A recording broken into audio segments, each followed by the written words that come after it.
So with the release of Season 4 in Fortnite Battle Royale came a lot of changes to the map. And chances are you've probably seen quite a few videos on this topic already. But a lot of these videos have left things out, as I assume they were more worried about getting the video out as fast as possible. Now despite being a little late to the party, I tried to make sure that I found all the major changes and secrets made to the map, no matter how small they may be. Now if you think I missed any, please leave it in the comments so I can scope it out. I'm fairly confident that I nailed almost every change made, however. Now obviously, the theme for Season 4 is superheroes, villains, and movies. I was actually a bit surprised by the movie aspect of it, as it seemed to be way more prevalent than the superheroes. Regardless, let's take a look at what's changed. So first up is Haunted Hills. This is one of the more obscure changes to the map, but it's a change nonetheless. If you go to the church, which is on the east side of Haunted Hills, you'll notice that the mid-level now has a movie set in it. There's 4 coffins tied up and a gold-colored coffin in the center. There's also an indestructible camera on the set, which you'll see a few of these throughout the map.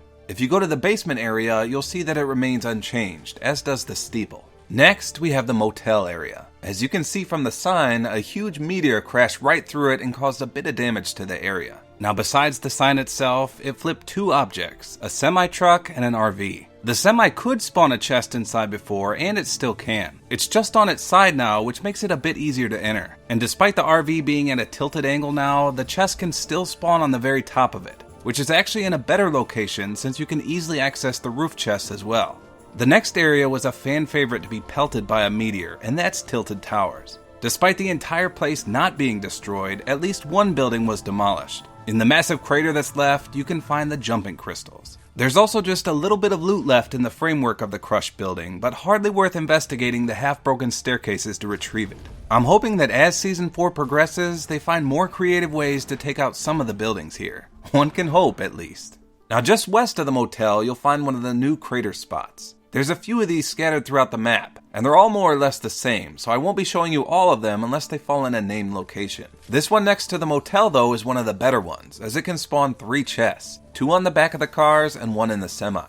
Around these craters are black rocks that give you steel, and if you're decent at hitting this circle, you can usually get around 36 steel from a single rock. Lastly, all the crater holes can have some of the crackhead jumping rocks in them, which make you completely immune to fall damage. And it gives you the April Fool's Boogie Bomb or Impulse Grenade jumping powers, which last for a whopping 30 seconds. Now just west of this particular crater is a new movie set building. Some of you may recognize this entire area, and rightfully so. I say it's new, but actually it's not. This entire setting was lifted straight from what people referred to as Factory 2.0. So if you recognized it, that's why. The 2 smaller buildings, the large building, and even the steel crates and truck were Microsoft paint cropped from Factory 2.0 and drug over here. Now they did remodel the inside of the larger building with an all too familiar TV living room set reference, complete with a couch and the staircase leading up to nowhere. Up on the very top layer of this building can be a chest spawn, and don't forget to break the wooden pallets that are found in this building as well.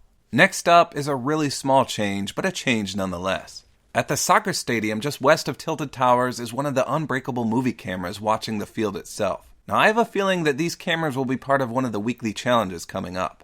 The next area is one of the coolest ones, which is the secret villain base. It's found on the mountain just northeast of Snobby Shores. Now there's a few ways to get in here, but if you land at the very top of the mountain itself and then drop down one layer on the left side, you'll see a large rocket sticking out. From here, there's a red shack nearby which you can enter and drop down to usually find a chest spawn. Now the base itself is actually huge. You can continue to explore by going down and you'll see just how vast the area really is. There's even a fully wood-paneled bedroom that also has a chest spawn on it. And you can find a few more chests scattered throughout the area.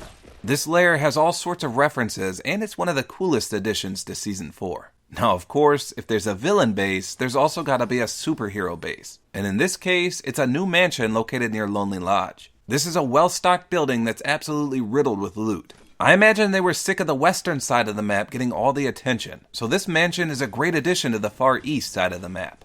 There's another underground bunker area located in the basement of this building, which can also contain a lot of items. Now of note, you can also glide from the battle bus directly to this underground bunker, as the backside is completely open. So if you see a lot of people storming the top of the mansion or the front door, just glide around and enter through the basement. Next up is my favorite addition to Season 4, and that's the new dance club located in Factory 2.0. As I mentioned earlier, they took out the old building here and moved it up by Junk Junction. What they replaced it with is a dance club that's 10 times cooler, 5 times more plentiful with loot, and 100 times louder. I found a total of 4 chests in my first visit here, which is pretty crazy for a single building. And there could be even more chest spawns than that. There's also several side rooms that have ammo crates and weapons spawns, making this an ideal building. Now the one drawback here is the music itself. That's not to say the music is bad, because it's absolutely incredible. But it's so loud you can't hear much of anything else. For example, you can't hear enemy footsteps for squat in here, so someone could easily ambush you. Still, I gotta say, this dance club is one of the coolest things in Fortnite. Now moving on to Shifty Shafts, there's 2 houses on the outskirts of the mine that both got upgraded. There used to be a white house and a little brown shack, but the shack has been turned into a full-fledged house. You'll find a chest spawn in the attic, and then there's a bedroom on the 2nd floor. The main floor has a few item spawns, and then there's a garage area. I'd say this is definitely better than that old shack, and it gives this entire area a bit of an upgrade. Now the other house has a secret room in the basement. Of note, there wasn't a basement before this update, so the entire underground area is new. This room is a nod to all the green screening streamers out there, and there's also a chest spawn down here too. You'll find a gaming setup in front of the green screen and a bedroom area. And by the way, this green screen can actually be used in YouTube videos if you know how to edit it. Next up is another secret basement area, and it's found in Salty Springs at the large blue house. Now this house didn't used to have a basement at all prior to Season 4, but now it has one as well as much more. So if you go down these basement stairs, you'll see a new area that can have a chest spawn in the toilet room. In addition, there's a few item spawns here and an ammo crate. Just be on guard though, as a lot of people are becoming familiar with this place and you'll likely have company. Now the true secret area is one layer below this one, so you'll need to break or blow up any part of the floor to discover an even deeper bunker.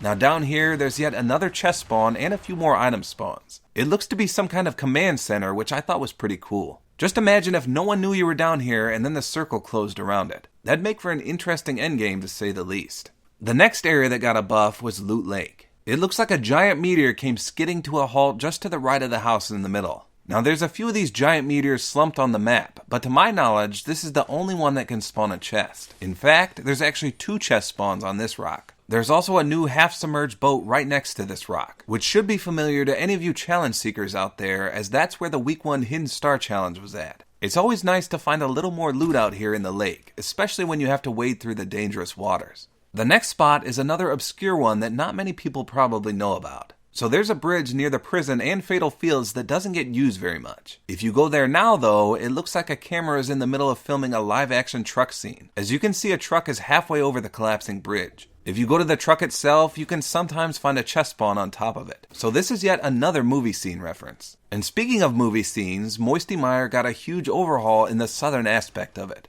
Not only did they remove a lot of the swampy waters here, but they also deforested a large chunk of it as well. This is one of the largest movie sets on the entire map now. There's a huge green screen and a helicopter that's crashed. In addition, there's quite a few chests scattered throughout all the crew's headquarters here. You'll find plenty of item spawns as well as ammo crates littered throughout this area as well. In addition, there's tons of wooden pallets as well as huge oak trees. So if you thought this new addition took away from the massive amounts of wood Moisty Mire offered, you'd be wrong. I'd say this new addition to Moisty Mire improves it tenfold. You'll likely find a few more enemies out here now though because of this, but you'll be coming out looking like a champ if you can conquer them all and successfully loot the entire movie set area. Next up, there's a brand new movie area on the northeast side of the map, and it's called Risky Reels. This is a drive-in movie theater which replaces a bit of farmland and 2 houses that used to occupy this area. Now I'll be honest here, this is one of the best places to land for instant loot. There's over 10 chest spawns in this tiny location, which is absolutely insane. Since there's a meteor crater, there's also the super jump crystals, the black steel rocks, and of course the chests that accompany some of the meteor craters. For how small of an area this is, it's simply loaded with goodness. A lot of people didn't even notice this new area since it's pretty secluded up in the northeast part.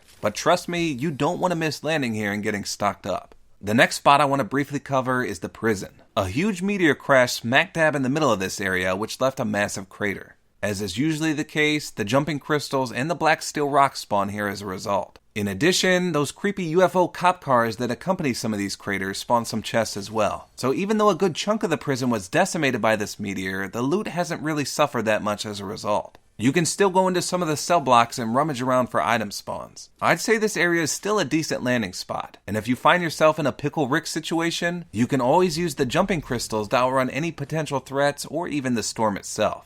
Now next to last, we've got a little Easter egg in a secluded part of the map. So just west of Greasy Grove used to be a shack. The shack still remains, however, it looks like it's been struck by a tornado, and it's half demolished. You can still find loot in this half-broken building, but the real thing of note can only be seen from above.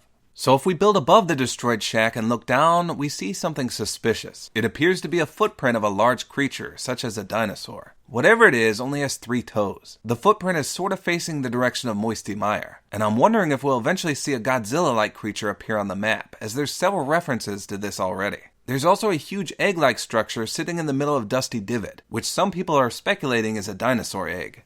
Now lastly, speaking of Dusty Divot, that's the last major change on the map. But first, I need to point out that the original factories area has been completely erased by this meteor. These were located just south of Dusty Depot and were 3 factory buildings. I'm sure most of you guys have landed here before, or at least passed through them at some point during a match. Now as for Dusty Depot, 2 out of the 3 buildings are at least partially still there, and you can still find the old terrible loot spawns there as well. The main selling point of this new area is the abundance of Crackhead Pro rocks that can allow you to jump sky high. I'd say Dusty Divot is the new Tilted Towers because of this. You'll likely find over 10 people landing here right from the start. Luckily, the center area of Dusty Divot is loaded with weapons, items, and chests. Of course, the area is nowhere near as big as Tilted Towers, so all that loot gets Pac-Man'd up pretty quickly. If you find yourself without a weapon, you're probably better off grabbing a crystal and long jumping your way out of there. Since Dusty Divot is usually a good bet to be in the circle for most of the game, you could potentially stay here for a majority of the time.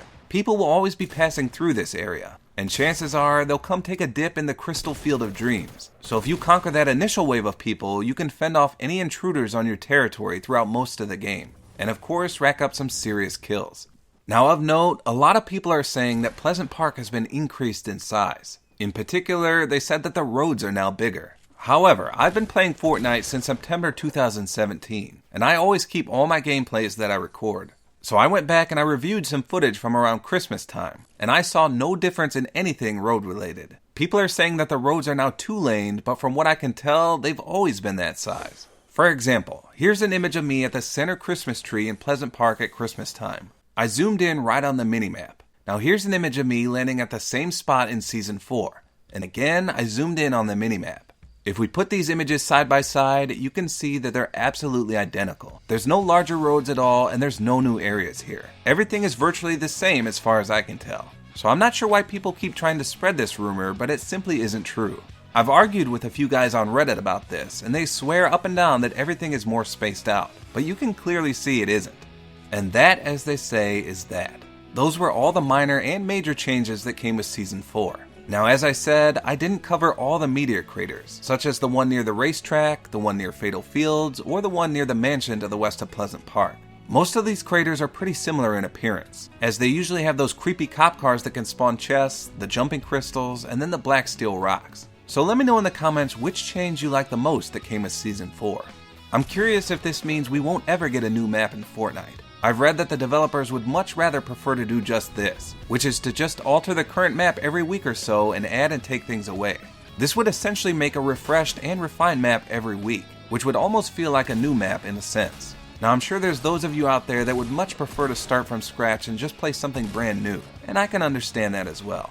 I just hate for them to make 2 maps and then split the player base, but that's just me. Regardless, I think we can all agree that Season 4 has been quite an enjoyable experience thus far.